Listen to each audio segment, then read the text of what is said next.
சீதாராமரின் பிள்ளைகள் இருவரும் மீண்டும் ஒரு முறை அவர்கள் யாரென்று நிரூபித்து விட்டார்கள். என் சந்தேகம் ஒன்றுதான். முதலில் பெற்ற தந்தையை பிரிந்த துயரம், அதன் பிறகு அம்மாவை இழந்த துயரம், இப்பொழுது இவர்களுடைய இந்த பயணத்தில் உண்டாகும் துயரங்கள். அந்த சிறுவர்களுக்கு இப்படி ஒரு சோதனை தேவைதானா? அந்த சோதனையை சாதனையாக மாற்றுவதுதான் லவன் குசனின் சாதனையாகும்.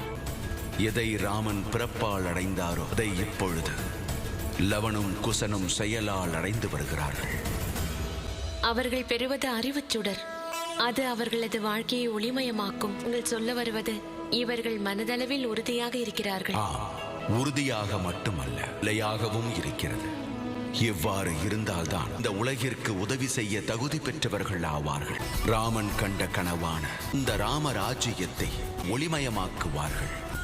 பெரும் பிரச்சனையிலிருந்து எங்களை காப்பாற்றி விட்டீர்கள். எங்களுடைய இன்னொரு வேண்டுகோளையும் ஏற்றுக்கொள்ளுங்கள். எங்களுடைய நாட்டை கோசலம் நாடு ஆதரித்து ஆட்சி பொறுப்பை ஏற்க வேண்டும். பிரபு ராமரிடம் அடைக்கலம் கேட்டு வரும் ராஜ்யத்தை நாங்கள் ஏற்றுக்கொண்டுதான் ஆக வேண்டும். ஆனால் இந்த ராஜ்யத்தின் பொறுப்பை லவன் அல்ல, குசன் தான் பார்த்துக் கொள்வோம்.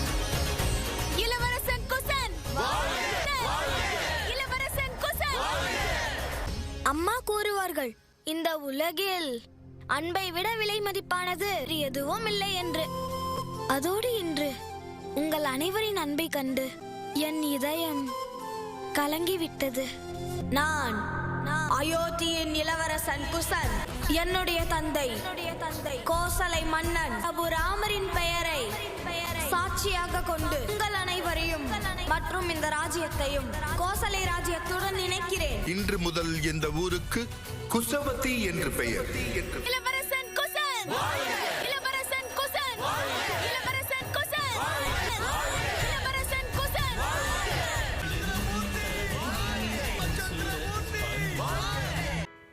வேண்டாம். நீ பழத்தை வேண்டாம் என்று சொல்கிறாயா? இதை என்னால் நம்பவே முடியவில்லையே. விஷயம் அதுவல்ல அண்ணா. மாமா வாசுகியை நாம் சந்தித்ததும் அம்மாவின் நினைவு எனக்கு வந்துவிட்டது. பார்த்தீர்களா பிரபு,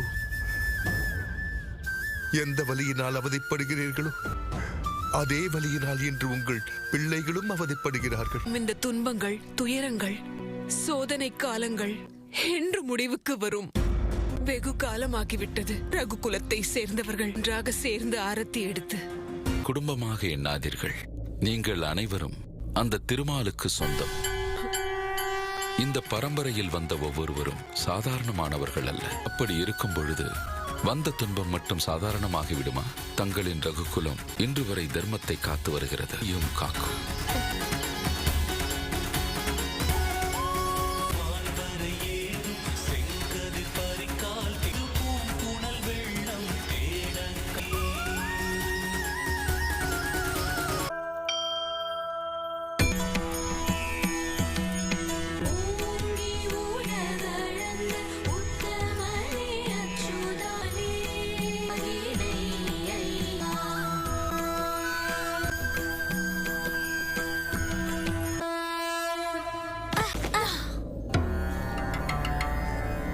இறைவனை வணங்குங்கள் சிறார்களே. குசன், இந்த உலகத்தையே காத்தருளக்கூடிய திருமாலின் கோவிலை நாம் சரி செய்வோம்.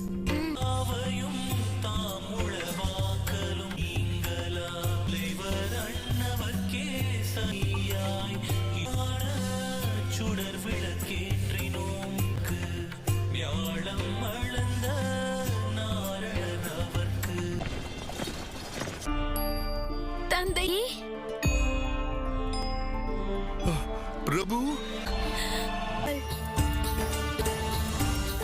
பலமோடு வாழுங்கள்.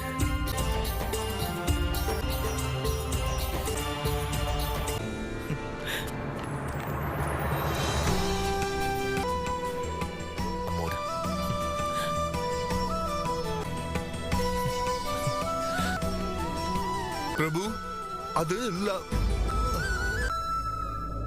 கொடியாசுரனை அழித்தது மட்டுமல்ல, பக்தியின் புதிய அத்தியாயத்தையே எழுதிவிட்டார்கள்.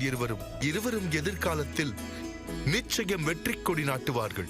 இருவரும் சாத்தியமற்றதை சாத்தியமாக்கி இருக்கிறீர்கள். இருவரும் பெருமையோடு என்னை தலைநிமிரச் செய்திருக்கிறீர்கள். எங்களை பற்றிய பேச்சு முடிந்தது. இனி அயோத்தியை பற்றிய செய்தியை கூறுங்கள் தந்தையே. அனைவரும் அங்கு நலம்தான். அதற்கட்டும் தம்பி லட்சுமணன், அவர் எப்படி இருக்கிறார்? அயோத்தி நலமாக இருக்கிறது அனுமான். கவலை கொள்ள வேண்டிய அவசியமில்லை.